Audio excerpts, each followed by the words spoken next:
ਨਿਆਣਾ ਜ਼ਿੱਦ ਕਰਨ ਲੱਗ ਪਿਆ ਪਿਓ ਦੇ ਨਾਲ ਕਿ ਮੈਂ ਮੇਲੇ ਤੇ ਜਾਣਾ ਹੀ ਜਾਣਾ। ਪਿਓ ਨੇ ਉਹਨੂੰ ਬੜਾ ਸਮਝਾਇਆ ਕਿ ਪੁੱਤਰ ਮੇਲੇ ਤੇ ਆਪਾਂ ਨਾ ਜਾਈਏ, ਪਰ ਉਹ ਮੁੰਡਾ ਸੀ, ਉਮਰ ਨਿਆਣੀ ਸੀ, ਉਹਨੇ ਜ਼ਿੱਦ ਕੀਤੀ। ਪਿਓ ਮਜਬੂਰ ਹੋ ਗਿਆ ਪੁੱਤਰ ਦੇ ਤੋਂ, ਕਿਉਂਕਿ ਬੰਦੇ ਕਈ ਵਾਰੀ ਬੜੇ ਬੜੇ ਉਹ ਕੰਮ ਕਰ ਜਾਂਦੇ ਨੇ ਔਲਾਦ ਦੇ ਹੱਥੋਂ ਮਜਬੂਰ ਹੋ ਕੇ, ਜਿਹੜਾ ਕਦੀ ਸੋਚਿਆ ਵੀ ਨਹੀਂ ਹੁੰਦਾ ਨਾ। ਫਿਰ ਪਿਓ ਨੇ ਸੋਚਿਆ ਵੀ ਗੱਲ ਇੱਕ ਮੇਲੇ ਦੀ ਹੈ, ਪੁੱਤਰ ਜ਼ਿੱਦ ਕਰਦਾ ਤੇ ਚਲੋ ਕੋਈ ਗੱਲ ਨਹੀਂ। ਪਿਓ ਪੁੱਤਰ ਨੂੰ ਲੈ ਕੇ ਮੇਲੇ ਤੇ ਚਲਾ ਗਿਆ। ਜਦੋਂ ਉੱਥੇ ਗਏ ਨਾ ਤੇ ਪੁੱਤਰ ਦਾ ਧਿਆਨ ਪਿਆ ਮੌਤ ਦੇ ਖੂਹ ਵੱਲ।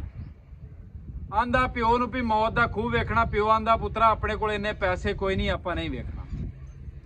ਉਸ ਤੋਂ ਬਾਅਦ ਪੁੱਤਰ ਦਾ ਧਿਆਨ ਪਿਆ ਕੋਲ ਕੋ ਦੁੱਧ ਸੋਡੇ ਦੀਆਂ ਰੇੜੀਆਂ ਲੱਗੀਆਂ ਸਨ। ਉਹਨੇ ਆਖਿਆ ਆਪਾਂ ਤੂੰ ਮੈਨੂੰ ਸੋਡਾ ਪਿਆ ਦੇ। ਨੇ ਕਿਹਾ ਪੁੱਤਰਾ ਆਪਣੇ ਕੋਲ ਇੰਨੇ ਪੈਸੇ ਕੋਈ ਨਹੀਂ, ਆਪਾਂ ਇਹ ਨਹੀਂ ਪੀਣਾ। ਉਸ ਤੋਂ ਬਾਅਦ ਕੋ ਮਠਿਆਈ ਦੀ ਰੇੜੀ ਸੀ, ਦੁਕਾਨ ਸੀ। ਉਹਨੇ ਪੁੱਤਰ ਨੇ ਆਖਿਆ ਬਾ ਮੈਨੂੰ ਇੱਥੋਂ ਮਠਿਆਈ ਲੈ ਦੇ। ਪੁੱਤਰ ਆਂਦਾ ਪਿਓ ਆਂਦਾ ਪੁੱਤਰ ਨੂੰ ਵੀ ਇੰਨੇ ਪੈਸੇ ਕੋਈ ਨਹੀਂ ਆਪਣੇ ਕੋਲ, ਆਪਾਂ ਪੁੱਤਰਾ ਨਹੀਂ ਲੈ ਸਕਦੇ।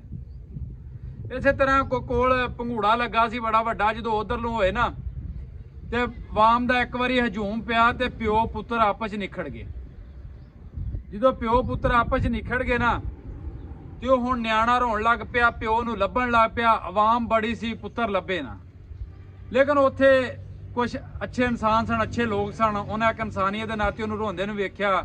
ਕੋਈ ਉਹਦੇ ਅੱਗੇ ਮਠਿਆਈ ਲਈ ਫਿਰੇ, ਕੋਈ ਚੌਕਲੇਟ ਲਈ ਫਿਰੇ, ਕੋਈ ਇਸੇ ਤਰ੍ਹਾਂ ਕੋਈ ਸੋਡਾ ਲਈ ਫਿਰੇ। ਉਹਨੂੰ ਆਖੇ ਖਾਓ, ਆਖੇ ਨਹੀਂ ਕੁਛ ਨਹੀਂ। ਰੋਵੇ ਤੇ ਇੱਕੋ ਹੀ ਆਖੇ ਮੈਂ ਆਪਣਾ ਪਿਓ ਲੈਣਾ। ਮੈਂ ਨਾ ਦੁਨੀਆ ਦੀਆਂ ਸਾਰੀਆਂ ਨੇਮਤਾਂ, ਸਾਰੀਆਂ ਖਵਾਇਸ਼ਾਂ ਚੰਗੀਆਂ ਤਾਂ ਹੀ ਲੱਗਦੀਆਂ ਨੇ ਅਗਰ ਮਾਂ ਪਿਓ ਕੋਲ ਹੋਵੇ ਜਾਂ ਸਿਰ ਤੇ ਹੋਵੇ। 100 ਚਾਚੇ ਤਾਏ ਰਲ ਕੇ ਵੀ ਪਿਓ ਦੀ ਕਮੀ ਨਹੀਂ ਪੂਰੀ ਕਰ ਸਕਦੇ। ਮੈਂ ਨਾ ਲੱਖਾਂ ਲੋਕ ਦੁਨੀਆ ਦੇ ਰਲ ਜਾਣ, ਕਰੋੜਾਂ ਹਾਂ ਨੇਮਤਾਂ ਇਨਸਾਨ ਕੋਲ ਹੋਣ, ਲੇਕਿਨ ਪਿਓ ਦੀ ਕਮੀ ਤਾਂ ਵੀ ਨਹੀਂ ਪੂਰੀ ਹੋ ਸਕਦੀ। ਕਿਉਂਕਿ ਵਕਤੀ ਤੌਰ ਤੇ ਚਾਚੇ ਤਾਏ ਜਦੋਂ ਪਿਓ ਦੁਨੀਆ ਤੋਂ ਜਾਂਦਾ ਪਿਆਰ ਕਰਦੇ ਨੇ, ਉਸ ਤੋਂ ਬਾਅਦ ਤੁਹਾਡੇ ਸਭ ਤੋਂ ਵੱਡੇ ਦੁਸ਼ਮਣ ਵੀ ਇਹ ਹੀ ਬਣਦੇ ਨੇ। ਮੈਂ ਬੜਾ ਸੁਣਿਆ ਸੀ ਵੀ ਚਾਚੇ ਤਾਏ ਦੁਸ਼ਮਣ ਨਹੀਂ ਹੁੰਦੇ, ਲੇਕਿਨ ਮੈਂ ਅੱਖੀਂ ਵੇਖ ਲਿਆ ਵੀ ਚਾਚੇ ਤਾਏ ਭਤੀਜਿਆਂ ਦੀ, ਯਤੀਮ ਭਤੀਜਿਆਂ ਦੀਆਂ ਜ਼ਮੀਨਾਂ ਜ਼ਿਆਦਾਤਰ ਖਾਂਦੇ ਮੈਂ ਵੇਖੇ ਨੇ। ਗੱਲ ਇਹ ਕਰਨਾ ਵੀ ਸਾਰੀ ਦੁਨੀਆ ਇਸ ਤਰ੍ਹਾਂ ਦੀ ਨਹੀਂ ਹੋਈ, ਲੇਕਿਨ ਅਕਸਰੀਅਤ ਜਿਹੜੀ ਹੈ ਤੁਹਾਨੂੰ ਮੰਨਣੀ ਪੈਣੀ ਕਿ ਇਸ ਤਰ੍ਹਾਂ ਦੀ ਹੋ ਗਈ ਹੈ। ਕਿਉਂਕਿ ਅੱਜ ਕੱਲ੍ਹ ਸਭ ਤੋਂ ਵੱਡੇ ਸ਼ਰੀਕ ਉਹ ਬਣ ਗਏ ਨੇ। ਮੈਂ ਉਹਨਾਂ ਨੂੰ ਵੀ ਸਮਝਾਉਣਾ ਚਾਹੁੰਦਾ ਕਿ ਜਾਣਾ ਤੁਸੀਂ ਵੀ ਕਬਰ ਦੇ ਵਿੱਚ ਜਿਸ ਤਰ੍ਹਾਂ ਤੁਹਾਡਾ ਭਰਾ ਟੁਰ ਗਿਆ, ਨਾਲ ਉਵੇਂ ਨਹੀਂ ਲੈ ਕੇ ਗਿਆ, ਨਾਲ ਤੁਸੀਂ ਵੀ ਕੱਖ ਨਹੀਂ ਲੈ ਕੇ ਜਾਣਾ। ਜਿਹੜੇ ਤੁਹਾਡੇ ਭਤੀਜਿਆਂ ਦਾ ਹੱਕ ਹੈ, ਹਿੱਸਾ ਉਹਨਾਂ ਨੂੰ ਦੇ ਦਿਓ।